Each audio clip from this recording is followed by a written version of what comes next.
There's a touch. Looks like we're live. Openly biased judges, bogus legal theories, and deceitful prosecutors. 2024 judicial interference is afoot. This is Propaganda Reports Drive Time News Blast. I am Brad Binkley. Unless you've been living on another planet or under a rock the past year and a half or so, then you've probably noticed that the justice system, federal and in some state locales, have taken an active role in affecting the 2024 election. And here to talk about it, just how active of a role that they have taken, is none other than Voter GA's Garland Favorito, who I'd also like to hear your thoughts eventually on the plea deals that are going on and just everything that's been going on with this kind of wild, corrupt use of the justice system that's playing out right in front of us. Garland, you had a press conference yesterday. Lay out for us, just kind of give me an overview of just all of the ways that there is judicial interference going on. Wow. Well, so Brad, I guess it starts. There's a lot of cases. Let's take the cases probably multiple different ways. But the first one would be the cases against Donald Trump. And then there's cases against other just individuals to tell you that it's more than just about Donald Trump. But we talked about the three cases against Donald Trump. One of them is when the Biden Department of Justice is indicting him, and then we have That's the Jack Smith case, right? Jack Smith, yeah. Then we have the case of Alvin Bragg in New York, and as well as another case with Letitia James in New York, the civil fraud trial, which is where they're trying to steal his money, literally. And all these have secretly assigned partisan judges to them. So we walk through all those in a significant amount of detail. And that's the Donald Trump side of it. But then they're going after these attorneys like John Eastman. I was out there and testified on his behalf for 3 days in California. They're trying to take his bar license. And then they were going after the other attorneys, any attorney that worked with Trump at all. You know, Eastman just worked briefly with him, very, very briefly. And then, you know, they're going after Rudy Giuliani, Sidney Powell, Kenneth Chesbrough, and a variety of other. I think Jeffrey Clark's another one. So they're going after all these attorneys. And then in Atlanta, of course, with the Fani Willis indictment, we're going after just other individuals, electors who followed the contingent elector precedents that date back to 1876. And they're trying to criminalize that, and then most importantly, in the case of the Fani Willis indictment, is that she is attempting to criminalize free speech, which is just really unacceptable. That should irritate every American. She's criminalizing disagreeing with government officials on top of that. Yeah. Yeah. You can't listen to outside lawyers, your intel officials, and your official White House lawyers told you so, so you must believe it to be, which to me is like everybody should recognize the application of it's a crime to disagree with the government. Yeah, that's pure Marxist philosophy as I see it. It's really a dangerous thing because we are trying to basically defend ourselves against a Marxist takeover of the United States of America. Absolutely. And that's a stripping away of everybody's rights. And that leads to some pretty bad outcomes and being controlled by the worst, most triggered all the time people who are just looking to cancel and looking to weaponize power. Oftentimes people who aren't used to power. So once they get it, they tend to abuse it. Now, a number of things stuck out to me there. The Eastman hearing, you said you testified at that in California. If you could tell us, just remind people who Eastman is again, and I'd love to hear a little bit about your experience testifying. Yeah, so John Eastman was he was an attorney who worked briefly in regards to Trump's election challenge, And he was one of the attorneys that basically tried to convince the vice president of the United States to send electors back to the states when there is a disputed election. So in Georgia, the election was under dispute on January 6th, and John Eastman was one of the attorneys who tried to get Vice President to send it back, said that that was completely acceptable under the United States Constitution. And so Eastman, they tried to charge him. They had 11 accounts against him, 11 counts. 8 of them were evidentiary, 3 of them were legal constitutional arguments. And the 8 evidentiary, those 8 evidentiary counts were all based on the claim that, which was totally hearsay, that there was no fraud, errors, and irregularities in the 2020 election. It's just complete hearsay.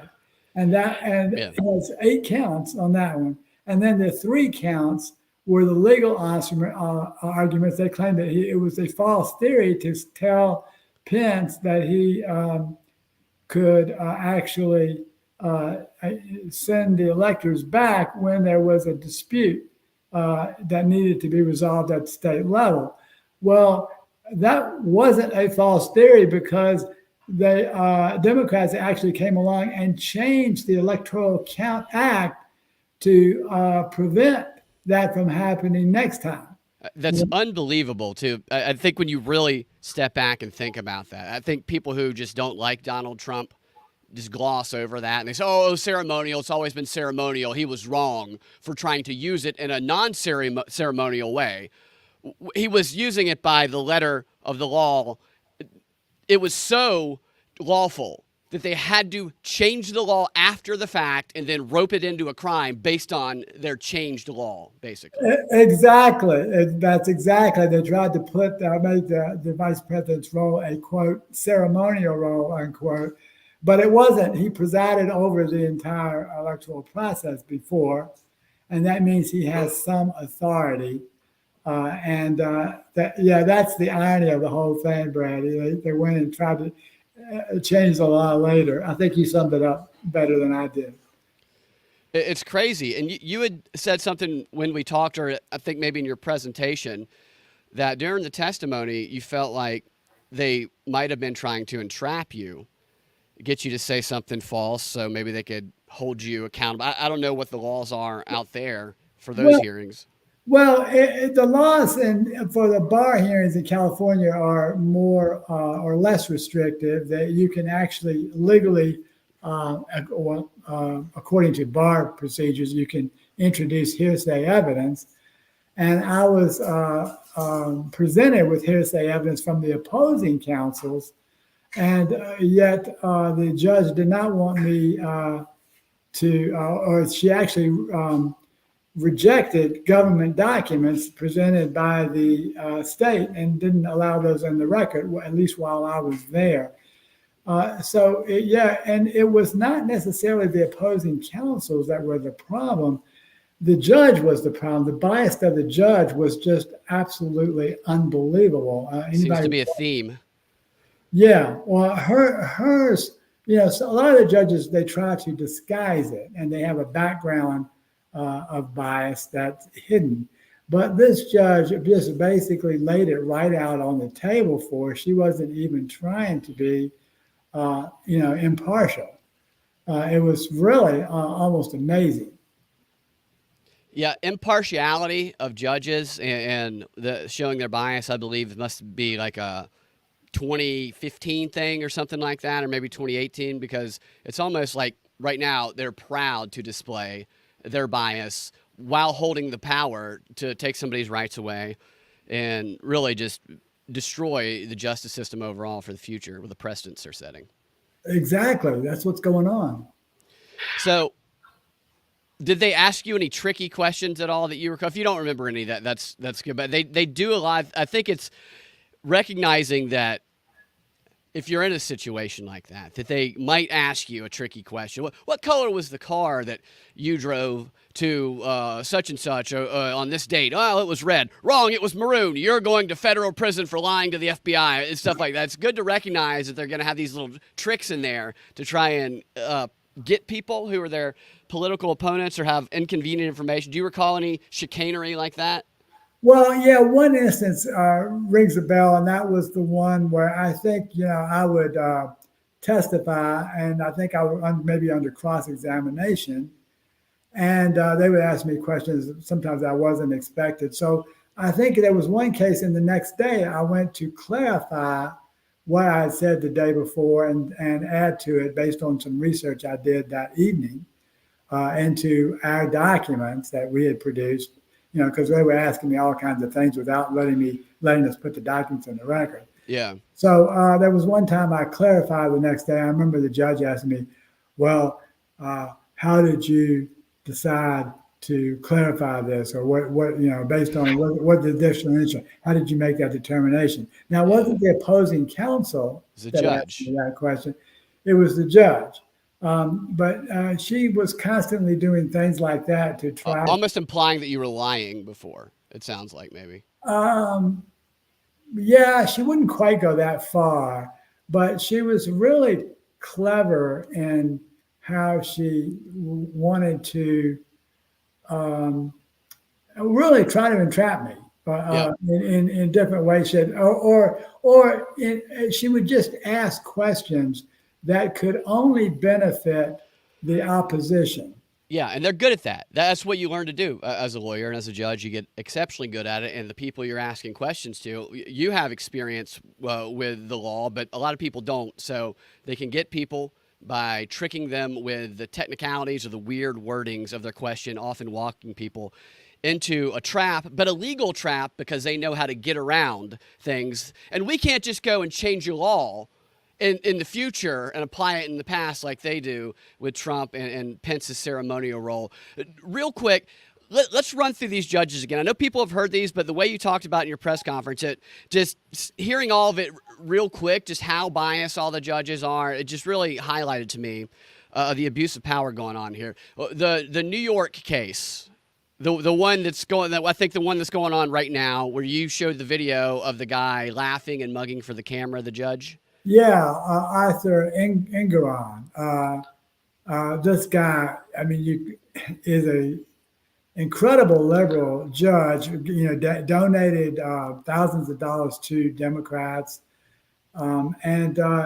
so he's really compromised. But in addition, not just the judge, his law clerk is apparently a girlfriend of Chuck Schumer, and we showed a picture of her and with Chuck Schumer. I believe her name is Allison Greenfield. So that story was everywhere in the news, and they were saying how awful it is for Trump to post this picture around where he met Chuck Schumer and his girlfriend. Whether or not it's actually her girlfriend, maybe, I don't know. But the purpose was to show how corrupt the entire system was there. The judge, was it the district attorney there that ran on the person who brought the case against him there? The woman, I can't remember her name, but she ran on a Get Trump to get her position. Letitia James is the Attorney General of New York, I believe. That's right. And then you have the law clerk. It was a demonstration of the corruptness, and the media takes it and says Trump is awful and evil for putting pictures of people and their private lives out there. No, they completely and intentionally miss the actual purpose of what's going on and what's being demonstrated there. And didn't the guy brag about, or he talked openly about Trump being a bad guy, and he also takes the power away from juries if he doesn't like, or he thinks they're too dumb to come to the right conclusion? Yeah, that was chilling, that the judge actually bragged about using the clause they call judgment notwithstanding verdict. Yeah. And he literally bragged. There's a video interview you can talk about as he talked about how when sometimes the jury just can't make the right decision. They talk about, they made a decision. There's no way they should have arrived at that conclusion. And that he, knowing better, will step in, and he will use his power to override the jury who didn't know, 13 people that didn't, of their peers that didn't know what they were doing. So, Makes you wonder what he'd do if he were in charge of an election and he didn't think all the people who voted knew what they were doing. If he could intervene somehow, I wonder if he would. Just speculating on that point there, not implying anything, obviously. yeah. So, yeah, that guy, Fonnie Willis. Obviously, she has a background. I don't know if she ran on a get Trump thing, but I think it's pretty apparent that if she doesn't get Trump, then she probably wouldn't be in her position much longer. Just as the Judge McAfee in Georgia, which I think we've talked a little bit about him before, but he's a first-time judge, and this is the person overseeing the conspiracy case down here in Georgia, the racketeering one, the one that we see in the news the most right now, where Sidney Powell and a few others, Cheeseborough, I don't know if I said his name right, but all those guys have gotten the plea deals that they've taken, and the media's acting like everybody's turning on Trump. But the judge in that case, he was appointed to his position. He wasn't elected to his position, and he's going to have to win office again in Fulton County in 2024 next year. And he is a Republican appointed by Kemp, and he's going to be running in a get Trump Fulton County area, and will have no chance of actually winning that seat, in my opinion, if he does not get Trump. I mean, can you imagine if he actually treated this thing fairly and the case just gets thrown out basically pretty quickly? He would never win that seat again. So he is in a position to be incentivized to be completely biased against Trump, in my opinion. But you had some new information. Or you guys, well, I know you might be able to talk about all of it because you might have to be a witness or something. Or I don't know. I don't want to get anybody in trouble. But what can you tell me about him that we don't know yet? Well, we released some information yesterday, and that was the fact that Bob Covert, who is one of our members, who is also involved in the Mountain Patriots. I think he's an officer in what we call the Mountain Patriots up in Northwest Georgia. He had filed a complaint with the Governor Kemp on Brad Raffensperger. It's a 27-point complaint, and he had. Governor Kemp had turned that over to the Inspector General, and the Inspector General at that time was Scott McAfee, and McAfee refused to investigate 26 of the 27 points. He chose to investigate 1 point, and that was the allegation that Bob Covert made that Brad Raffensperger lied about a pro V&V audit, which really wasn't an audit, it was just a health check of the machines. And Raffensperger talked about the audit being conducted, and it was not conducted. And Judge McAfee, who at that time was Inspector General, looked into that. Or I think it's actually McAfee, but he looked. You might be right. I might have said it wrong. Yeah, he looked into that, and he found that there was no problem. The audit was in fact conducted, and Bob said, "Well, how did you find that out?" He said, "Well, I asked Brad Raffensperger, and I asked Pro V&V's Jack Cobb, the head of Pro V&V, and they said it was conducted. Well, and therefore it was conducted. Well, Bob went out and got the open records request from each of the 6 counties who allegedly had the audit conducted, and virtually all of them, not one of them actually had the audit conducted. And in fact, only one of them was even contacted about the audit. So it never occurred, it never happened. And yet Judge McAfee said, or at that time, Inspector General McAfee said that it did. So and he was running interference, it sounds like. And these audits are part of the argument that everything in Georgia was looked at. There was no problems whatsoever. They did all of the audits, and yet it would seem as though they might not have done all of the audits. And when this question was brought to that Inspector General, who is now the judge overseeing the Trump case, and a Republican judge, that's how they spin it in the news, as though he's going to give Trump any favors, he actually said that they happened when others are disputing that they had happened in those counties. And before he was in that position where he ran interference on those audits, he worked in the same district attorney office he worked for Fannie Willis. She was his, she oversaw the department that he was in. And this is your person who Fannie Willis is now trying to prosecute, trusts the judge on the case. It's unbelievable. Yeah, it shows incredible collusion. So how, and these judges are secretly appointed, secretly assigned to these cases, which is another issue. What do you mean secretly assigned? Well, how did Judge McAfee get these cases? That's a good point. It could have gone to any of the other judges in federal county, right?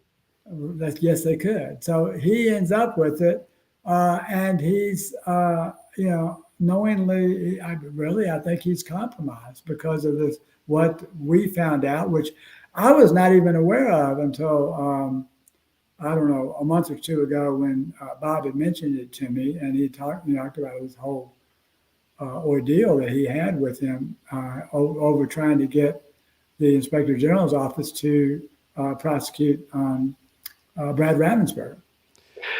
Talk about racketeering in a criminal organization. I think they're looking in the wrong place to find that, if you ask my opinion. I think they could look inward and maybe upward at the federal government with Joe Biden's little operation. Just alleging. I would never insinuate that for certain. What are the other two judges? I think we've covered two of them. What are the other two and their bias? It's either express or inherent. Yeah, well, we were talking about going back to Judge Ingram for a minute, and he imposed this gag order on Trump, and after Trump posted that picture, well, yeah, right. The picture, Chuck Schumer never denied that Allison Greenfield was his girlfriend. Yeah. So, and whether or not she was or not, she was still pounding around with Chuck Schumer. Obvious conflict of interest since I was an opposing party. So that was one case. And, before we go to the other two judges, the other thing was really bad about that. That's the civil fraud case. In the other cases, they're trying to create crimes that didn't exist. Right. In this case, they're literally trying to steal Donald Trump's money to prevent him from running for president in 2024. Yeah, it's unbelievable what is going on. It's just as someone said on social media, it's a third world Marxist hellhole. It's show trials. It's corruptness that half the country. You think when you hear about this stuff going on in history, like Lenin and back in the earliest 1920s, to the 1940s and all that, you just it's so easy to see. Everybody would see it. That's the way you read history. But when half the country loves that it's going on, and the emotional propaganda appeals are so satisfying to them, it blinds them to the fact that the things they've read about in history are actually going on right now and could be applied to them in the future. And what he was doing, that judge there with that gag order, it was not trying to protect the people in his office. He was trying to protect the evidence of corruption and bias that existed in his office. And along with taking Trump's money and trying to tie him up in court, Trump started, I knew he would do this. If he's going to be in court during the 2024 election cycle, if he's going to have to be dragged in and out of court, and I think this was an experimentation with this one, he is going to make the campaign court. And that's why he, I think, would want the cameras in the courtroom. And then the last minute, they decided not to put the cameras in the courtroom on the first time he showed up here. And so he did what you would expect him to do. He did a little PR stunt and stood outside, and he made an announcement out there. And then the judge says, well, we're not going to let the public hear what you say in court. And we're also not going to let them hear what you say outside of court with the gag order, at least the threat of it anyway, of the consequences. So taking away the First Amendment right really to defend himself. Well, right. And that interferes with the 2024 election. Yep. All of this judicial corruption is interfering with the election. Biased judges, these cases with no crimes, trying to charge Trump with a crime that he didn't, it wasn't even a crime in the indictments.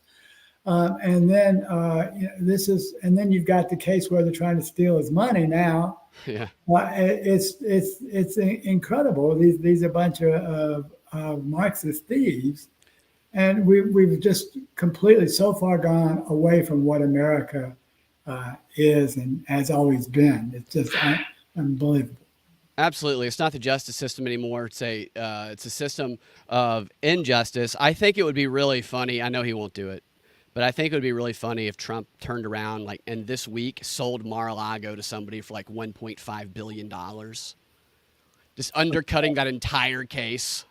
It tries to claim that it's only worth $18 million in his financial records, which is a crazy number. If that judge could buy Mar-a-Lago for that amount of money, or anybody in the nation for $18 million, they would in a second. They'd flip it and they'd make a fortune. It's insane. So, yeah. I mean, the whole thing. Since you mentioned it, valuing your assets. There's no victim in there. I mean, he got loans. He repaid the loans. The banks are happy. They're the only ones involved in the transaction, and it's none of Letitia James' business. right. That's the bottom line. There's no victim, and there's no crime, and Letitia James is corrupt. That's the only way to look at it. And people hear that and they kind of brush it off because they're so satisfied about it. But do you think he's going to be convicted in any of these? I know they could be appealed if they do, but do you think any of these 4 cases right now will end up with a conviction? It's just too hard for me to speculate. I mean, they're certainly set up to do that because they have a corrupt prosecutor and an incredibly biased judge who should not be on the case. So any of these could, I mean, as you said, they're just show trials. These are kangaroo courts. They're not legitimate judicial proceedings.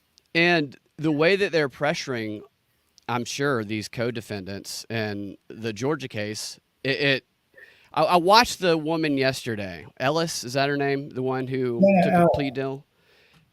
Crying, giving this statement to the court, and they were reading off so you agree that you made the false statements? And she's like, yes. And at one point they said, you agree that there was no fraud. And this isn't the exact wording, but it was something like this. And she was like, yes. And that you affirmatively agree that there was no fraud. The election was like wonderful. Kind of like the statement by the Cybersecurity Infrastructure Agency, an intel agency in the Department of Defense, when they officially said, a lot of people don't realize that this was an official intel statement, that the 2020 election was the most secure in American history, which is a completely ridiculous, unprovable statement, taking hyperbole and turning it into factual evidence that comes from the intel community that they can then use in a case and say, well, this intel agency within the DOD told you this ridiculous statement. Therefore, anybody that you believe otherwise, you're guilty of a crime, even though we know they all lie. But seeing them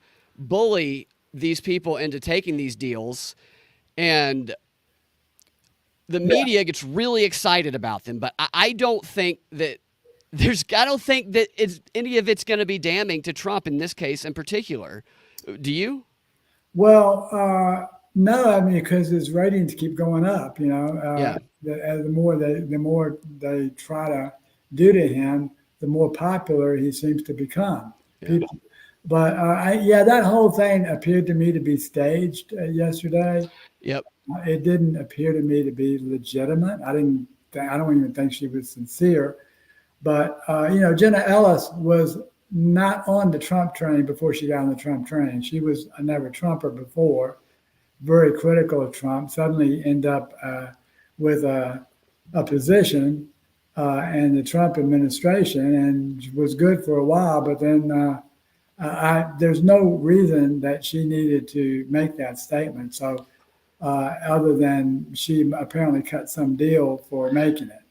Yeah, you made a good point earlier before when we were talking before the show. She had submitted that statement to the court. And in the video, you can even see the judge say that he has it there. And she gets up and she tearfully reads it. And she kind of did her hair up. And I think she's about the same age as the judge there, maybe trying to win some points there, but giving them in the media some fuel with some talking points that they can pull, because that was what we saw all over the news, is her crying, apologizing, saying she would never be Trump's lawyer if she did not listen to other lawyers who told her things that weren't true. Throwing Rudy Giuliani under the bus is what she was doing there. That's probably part of the deal here. If you throw Rudy Giuliani under the bus and let the media have that clip, then, I don't know, maybe we won't disbar you or something like that. But part of it's also a public display of this is what happens when you disagree with the government. But part of their plea deal for all of the ones who've taken deals, Sidney Powell, Cheeseborough, her, and there's one other, the bail bondsman, I think, is $5,000 in restitution. So they're robbing them. You have to pay the corrupt Georgia Secretary of State $5,000. They have all of their probation years, like 5 years, and then some community service, but they all have to also write an apology letter to the state of Georgia. We're getting an apology letter from all of these people, which I think is just more of a warning sign to the public. But I wonder what form that is going to come, because that seems like something the news will love to see. Maybe they'll enshrine them on the steps of the Georgia Capitol, these apology letters.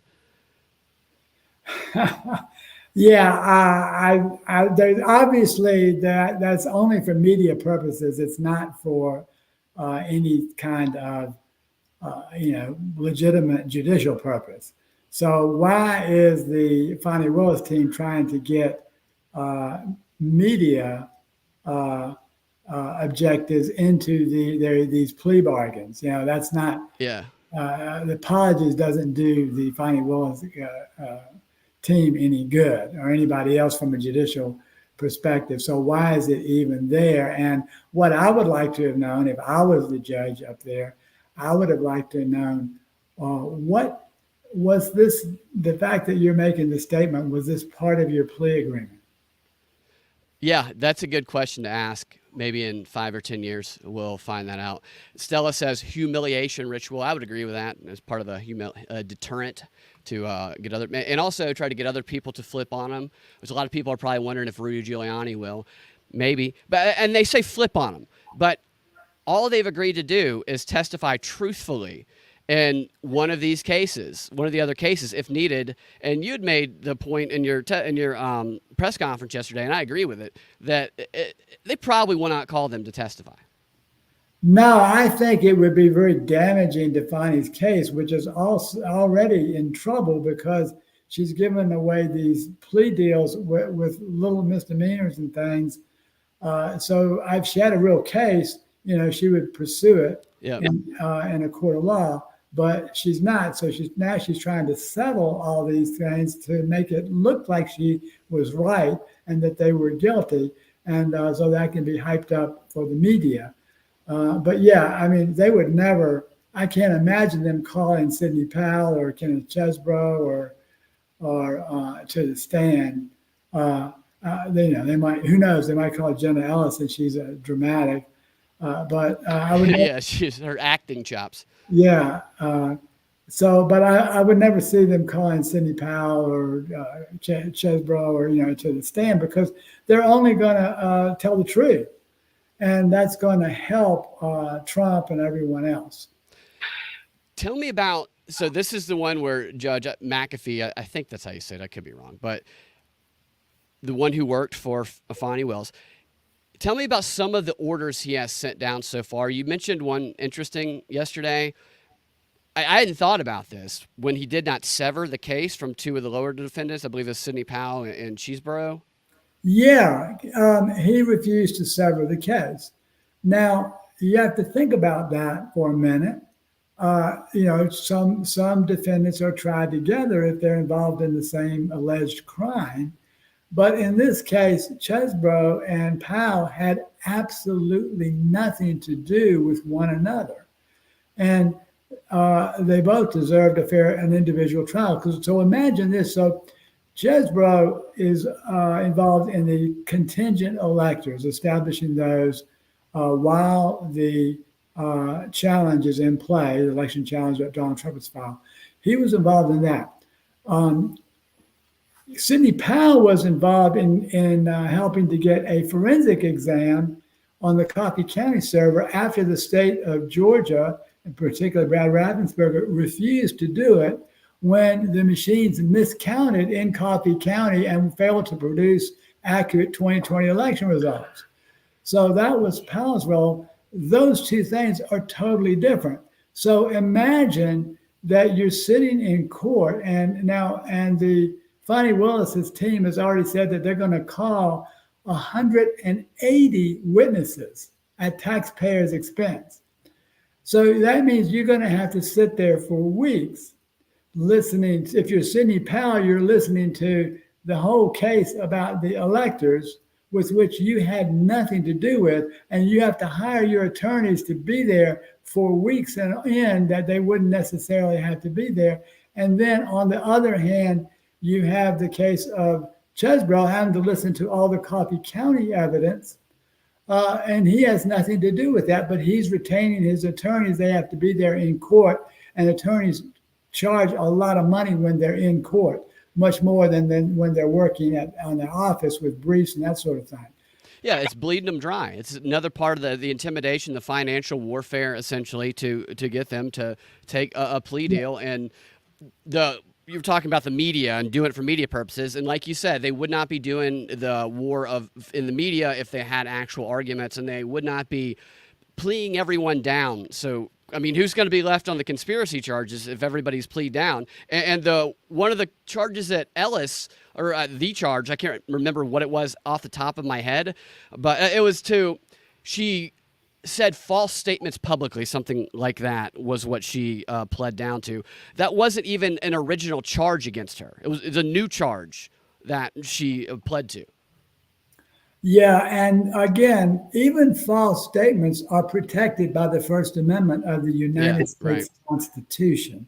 Yeah. So if the statement, there is a long set of precedents in which you have to prove that the false statement meets a certain precedent to be not protected by the First Amendment. There are a couple of exceptions that the judge listed in one of his responses. But bottom line is, even a false statement is protected free speech. Well, sometimes it's the preferred free speech of the media and our politicians right now. In fact, they speak almost exclusively in protected lies. It's just a matter of are they ones that are helping the establishment out or working against them? And when they work against it, it doesn't matter if it's true or false. Then it's going to be called false, and it looks like you'll be criminalized for it. Let me ask you this, and you might not have any information about this. We didn't talk about this beforehand. Lin Wood, how is Lin Wood not caught up in some of this? He was a big figure at the beginning of all this, back shortly after it all happened, and I think he even might have gotten disbarred at one point, if I remember correctly. Do you know anything about what's going on with him? Well, I think he retired, and therefore he was not. I don't think he had any kind of bar hearing or anything, because he just flat retired. They were going to go after him, but he retired. So now he's not more politically active. Therefore, there's no reason for Fani Willis to go after him, and that's why she didn't, because she only went after active political adversaries, 18 of them, and then one elections director who exposed problems with the voting system, failing to produce the correct results in the Coffee County 2020 election. And has that been resolved? No. Right. And in fact, Coffee County was never investigated. As I mentioned before, the Republican electors, and some of these are the same ones that are being accused by Fani Willis of various nefarious things, which they didn't do. These Republican electors requested and actually sued for a forensic audit when the election failed so miserably in 2020 here in Georgia. They did not get it, but they went to court to get an audit, and Brad Ravensburger refused to do it. See, this to me is when I hear them saying to a defendant, you agree in the affirmative that there was no election fraud and the statements were false and whatnot. There's still issues that have not been resolved. I think you have a case open still, if I remember correctly. We have 5 cases open. 5 cases open. And involving both the 2020 and the 2022 elections. Okay, so there is no affirmation in that, as like they would like to make people believe. And you said 12 cases of outcome determinative irregularities that you guys have identified. Yeah, I mean, if you followed us over the years, you know all these cases. Yeah. And finally, I just put them together, and I ended up with, I think, 12 or 13, different incidents that occurred, and that's just in 2020. Yeah. And any one of which put more votes in doubt than the margin of victory of 11,779 votes. Where would you direct people to find out more? We've talked about a lot of these on the show before. I guess people can go to your Voter GA YouTube page. I know a lot of the old interviews that we've done, and you've talked about those in a lot of other places. And you guys produce your work on your website, voterga.org. Yeah. You are putting that information out there, which is, it's brave to do that. Because people who do stuff like this, we see what happens to them. But to me, it shows just how good your work is by the fact that all of this is out there at a risk to yourself, but you know that you can back it up with the evidence and the work that you guys done. Well, yeah, we had a lot of volunteers work on each one of these. Most of them you can find on the voterga.org homepage, and you can see point after point of how tens of thousands of ballots were in question, whether it be the original ballot images were destructed, or the video surveillance of the drop boxes were destructed or destroyed, or the chain of custody forms for hundreds of thousands were missing or inappropriately filled out, and the list goes on and on. It's over a dozen deep, I think, and most of them you can find on the voterga.org homepage. But even the Senate race, it's not just about Trump. The U.S. Senate race was decided by 10 or 20,000 votes. So most of these are put more votes in doubt than the U.S. Senate rate as well. Yeah, and I think getting you mentioned this yesterday. Getting exposure to that, I think, is the best way to fight it. The more people know about it, the more people will begin to question, because eventually one of their guys is going to have it stolen from. Like I tell people, the first time I met you, you were saying that you believed that John Ossoff had actually won. I think it was in 2017 in a special election. He's a Democrat, and that Karen Handel had wrongfully won. And you're not partisan. You're just trying to get election integrity. And I see that you have a new shirt. Yeah. Voter GA. Tell me about that new shirt. Yeah. Well, we have 10 times more evidence now than we had with John Ossoff and Karen Handel. But, right. Yeah. So bottom line is, these machines are not accurate. They're not secure, these voting machines. And they're not verifiable to the voter. And they have been found to be illegal by the United States District Court. So our conclusion with our new shirt is that we have to unplug Georgia elections, so that's our new shirt. And then on the back of it, we have everything. In fact, I don't have an extra shirt here, so I'm going to turn around and show you the back. I'm not sure if you'll be able to see it or not. Am I too high or too low? I can see. It looks like you got a ballot on the back. Unplug, unseal, unleash. Yeah. Yeah. So what we want to do is unplug Georgia elections, and cast their votes on secure paper ballots, and then we want to unseal the ballot so there can be public record, and then we want to, and finally we want to unleash transparency through and trust. Real transparency and trust, not the kind of transparency where they aren't transparent at all. And this has been successful in other use cases before. A lot of people will say, well, you can't ever do paper ballots. It would never work. But you have provided examples of it working. I know those are at Voter GA as well. And we've talked about those. One other thing I'd love to hear you talk about that I don't think we've got a chance to talk about yet. I saw a video of you trying to go to a fish fry maybe a month and a half ago, and Yes, they didn't want you there. that's right. They well, we had paid to be there. We were a sponsor of the event.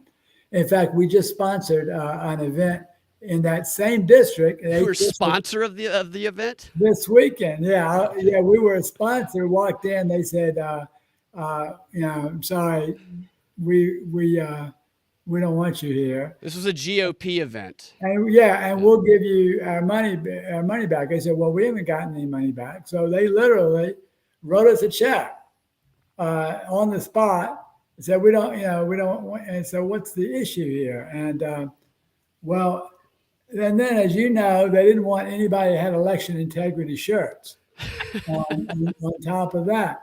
And we're trying to figure out, well, what's the problem? I mean, election integrity is a hot issue for almost all Republicans right now, and we're here to promote it, the issue, and support the event.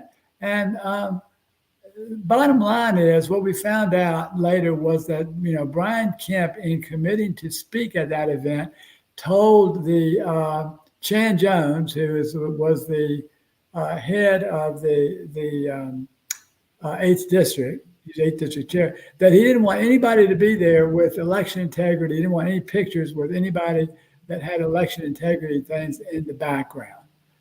So that is unbelievable to imagine that the governor, Kemp, did not want that, but that was actually the real reason. So as soon as he had left and finished speaking, they didn't really care what we wore anymore.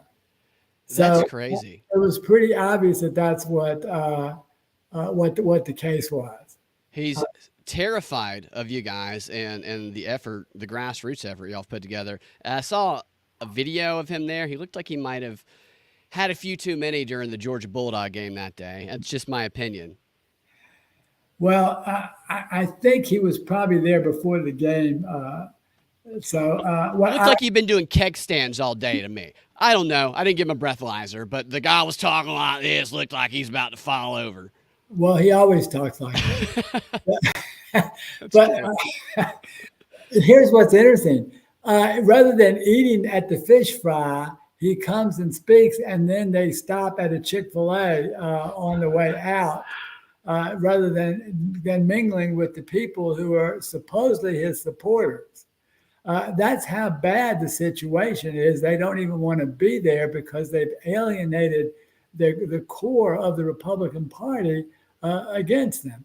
It's an incredibly sad situation. Yeah. He's pretty compromised. I can't think of any other. Right now, there's more people in the Republican Party that like me than Brian Kemp, and I'm not even a Republican. You're right. Yeah. Stella recommends that next time you need to have an election corruption shirt as a backup, so you can guys put those on. He'll go, welcome them in. So, all right, Garland, thanks for joining us today. I appreciate it. Is there anything else you want to let people know? voterga.org. Do you have any events coming up? Yeah, we do, actually. We'll be speaking at Madison Forum on Monday night. That's in the Fish Market in Marietta. That is October 30th, Monday, October 30th. That's around 6 o'clock. We're going to be at a Saturday. There's a big event up in Ellijay at White Oak Farms. A lot of people are coming there. I'll be there to speak. I think we'll have David Cross and Brian Pritchard are going to be there, the chairs of the second and first vice chair of the GOP. We're going to have Kim Brooks will be there with some very interesting information. A lot of people don't know about her. She's done a lot of voter roll research. So that's going to be Saturday. And then let's see, I'm trying to remember where else I am. I got a couple events lined up, another one on Thursday, and it's escaping me at the moment where that is. And then again, possibly on Monday as well. So we'll be around, and most of those are posted on our social media platforms. Fantastic. And you're at Voter GA on Twitter, on True Social, on Rumble, and I believe on YouTube. Correct? Yeah, and Facebook. Facebook. And yes, and we are again, nonpartisan, nonprofit. It's all tax deductible for donations, and we're volunteers. So both Tamara, who helps me full time now, and myself, we are doing this as volunteers, just trying to save Georgia. Fantastic, Garland. Thank you for all the work that y'all do. Y'all are doing a great job, and keep it up. We support you, and we believe in you. You inspire us, and thank you guys for listening. We'll talk to you next time. Have a fantastic rest of your day. Thanks, Bakley.